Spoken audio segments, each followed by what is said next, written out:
मोहन और सीमा बहुत परेशान थे क्योंकि शादी के 10 साल होने के बाद भी वो माँ बाप नहीं बन पाए थे। मोहन मजदूरी करता था और उसी से घर चलता था। सीमा ने माता रानी का व्रत रखा और फिर उसका सपना पूरा हुआ।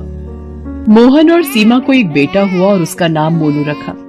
देखो जी, हमारा बेटा कितना खूबसूरत है। वो तो होगा ही, मुझ पर जो गया है।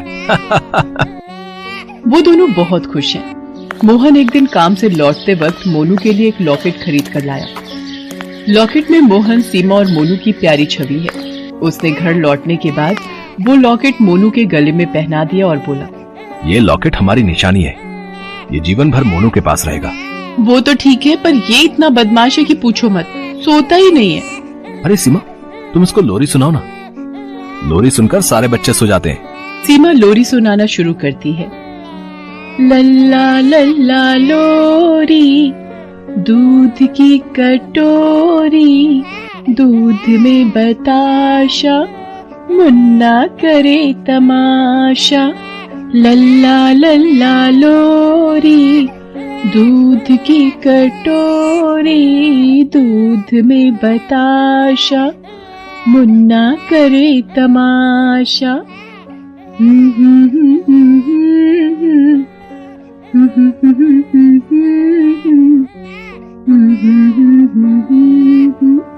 मुन्ना करे तमाशा। ऐसे ही दिन भी बीतते रहे। मोनू थोड़ा बड़ा हुआ। एक दिन मोनू ने मेले में घूमने जाने की जिद पकड़ ली।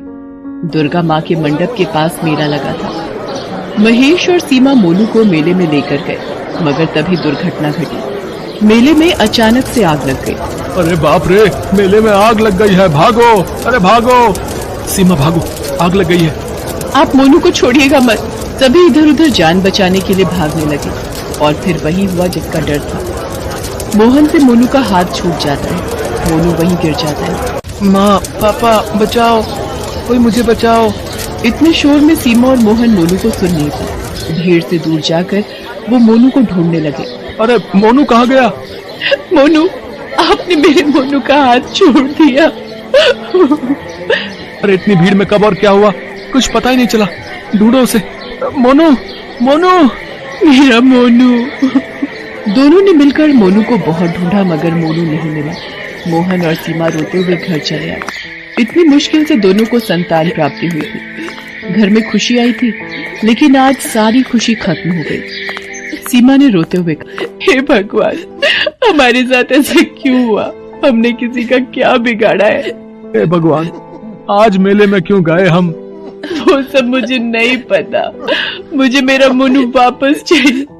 मुझे मेरा मोनू ला दो। मेरा मोनू ला दो मुझे। ठीक है सीमा, तुम चिंता मत करो, चाहे कुछ भी हो जाए, मैं मोनू को ढूंढ कर ही लाऊंगा। ये बोलकर मोहन घर से निकल गया और रास्ते में इधर उधर मोनू को ढूंढता रहा। ढूंढते ढूंढते मोहन को समय का कोई ध्यान नहीं रहा। शाम को थका हारा वो घर आया। सीमा रो रही थी। मोहन को देखकर वो बोली, क्या हुआ जी, मेरा मोनू कहीं मिला? नहीं सीमा, मैंने सब जगह ढूंढा पर मोनू कहीं भी नहीं मिला। झूठ बोल रहे हैं आप, झूठ। मेरा मोनू मेरे बिना एक पल भी नहीं रह सकता। मेरा मोनू वापस आएगा। आज ये वचन देता हूँ, मैं मोनू को तुम्हारी गोद में ला कर ही रहूंगा, चाहे इसके लिए मुझे अपने प्राण ही क्यों ना देने पड़े। अगले दिन से मोहन बस मोनू को ढूंढता रहा और सीमा घर पर रोती रही। कुछ दिन बीत गए। काम पर न जाने की वजह से मोहन का काम भी चला गया और घर पर रो रो कर सीमा पागल सी हो गई। कुछ दिन बाद घर का सारा राशन खत्म हो गया। तब दोनों को मालूम हुआ कि ये ज्यादा दिन नहीं चलेगा। अगर खाना ही ना मिले तो वो मोनू को ढूंढेंगे कैसे? ये सोचकर दोनों ने अमीरों के घर नौकरी शुरू की। उन घरों में मोहन घर की साफ सफाई करने से लेकर कपड़े धोने तक सारा काम करता रहा और सरला उन घरों में खाना बनाने लगी। काम के बाद बचे हुए समय में मोनू की खोज में दोनों बस इधर उधर भागते रहे। देखना सीमा, मोनू एक दिन जरूर मिलेगा। बस उसे एक बार देख लो इन आंखों से। मैं भगवान से दुआ मांगती हूँ। ऐसे ही 25 साल बीत गए, मगर मोनू अभी तक नहीं मिला। इतने दिनों में मोहन और सीमा बहुत सारे घरों में काम कर चुके हैं। एक दिन दोनों को खबर मिली कि शहर में एक अभिषेक नाम का आदमी आया है। उसकी उम्र तो बस 30 साल है, मगर उसके पास पैसे बहुत हैं और उसको 2 काम करने वालों की जरूरत है। तनख्वाह भी बहुत अच्छी है। मोहन और सीमा उसके पास जाते हैं। मालिक, हमें ये काम दे दीजिए मालिक। हमें काम की बहुत जरूरत है। हाँ, तुम दोनों काम कर पाओगे क्या? इतनी उम्र जो हो गई है। अभिषेक की पत्नी का नाम ऋतु है। ऋतु वहां पर आ जाती है और कहती है, ये दोनों बूढ़ा बूढ़ी किसी काम के नहीं, भगा दो इन दोनों को। नहीं नहीं मालकिन, हम बिना कुछ कहे काम करेंगे, बस हमें इस काम के लिए रख लीजिए। ठीक है, रख तो लेंगे, मगर काम के वक्त थोड़ा सा भी नखरा किया तो मुझसे बुरा कोई नहीं होगा। मोहन और सीमा को काम मिल जाता है और दोनों काम पर लग जाते हैं। मोहन घर साफ करता है और सीमा खाना बनाने में लग जाती है। ए बुड्ढे, उधर ठीक से साफ नहीं हुआ, ठीक से साफ कर चल। जी मालकिन, अभी करता हूँ। अरे ठीक से कर, ये वाला कोना क्या तेरा बाप साफ करेगा?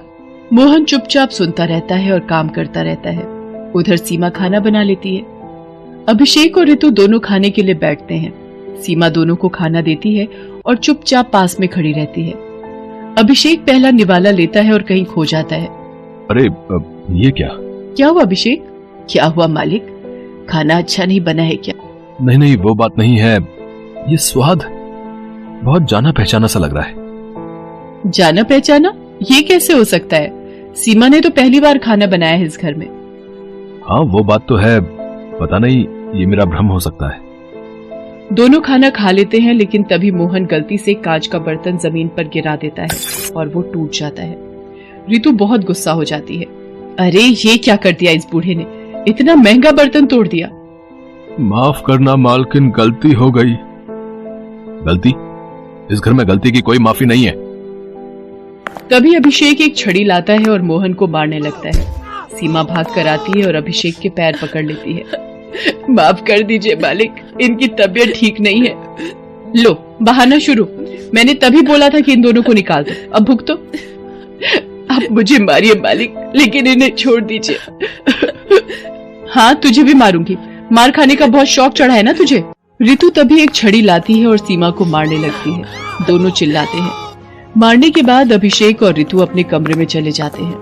रात में सीमा और मोहन रसोई में सो रहे होते हैं। तभी वो सुनते हैं कि रात को अभिषेक अपने कमरे में चिल्ला रहा है, माँ मुझे ले चल माँ। मालिक ऐसे क्यों चिल्ला रहे हैं? तभी सीमा अभिषेक के कमरे के बाहर जाकर मालकिन पुकारती है। तभी ऋतु दरवाजा खोलती है और कहती है, क्या हुआ इतनी रात को? मालिक चिल्ला रहे हैं, सुनकर रह नहीं पाई। अभिषेक को बीमारी है, उसको कभी कभी नींद नहीं आती, तब वो ऐसे ही चिल्लाता है। मैं कोशिश करके देखूं, तू क्या करेगी? लोरी सुनाऊंगी, लोरी से सभी सो जाते हैं। सीमा अभिषेक के पास जाती है और लोरी सुनाती है। लल्ला लल्ला लोरी, दूध की कटोरी, दूध में बताशा, मुन्ना करे तमाशा। लल्ला लल्ला लोरी, दूध की कटोरी, दूध में बताशा, मुन्ना करे तमाशा।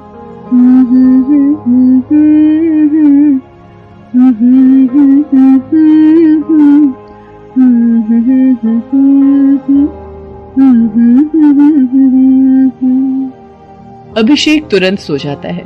ऋतु को आश्चर्य होता है, लेकिन सुबह अभिषेक ऑफिस के लिए निकलता है।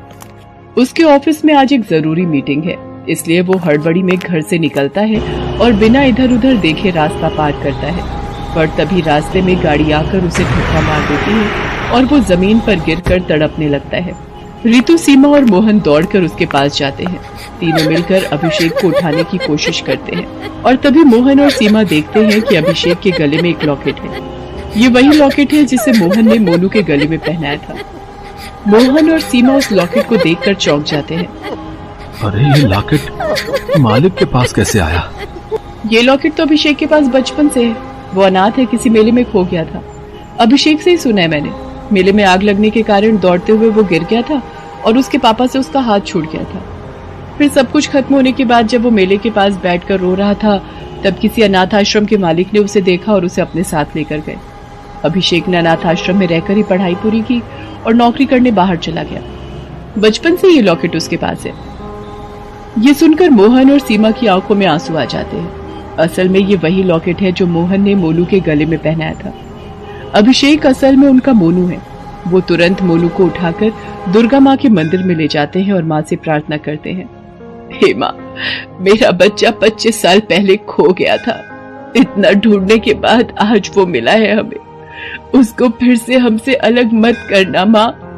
तभी दुर्गा माँ प्रकट होती है और अभिषेक यानी मोनू को ठीक कर देती है।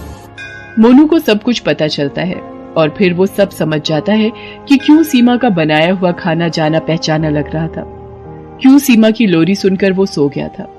वो मोहन और सीमा पर किए गए अत्याचार की भी माफी मांगता है। माँ, पापा, मुझे माफ कर दो। मैंने आप दोनों पर बहुत अत्याचार किए हैं। मैं उस बात के लिए शर्मिंदा हूँ। मुझे माफ कर दो। चुप कर बेटा, माँ बाप से कोई माफी मांगता है क्या? ये बोलकर मोहन और सीमा अपने बेटे को गले लगा लेते हैं। ऋतु भी माफी मांगती है। अंत में सभी एक साथ हो जाते हैं और खुशी खुशी जीवन व्यतीत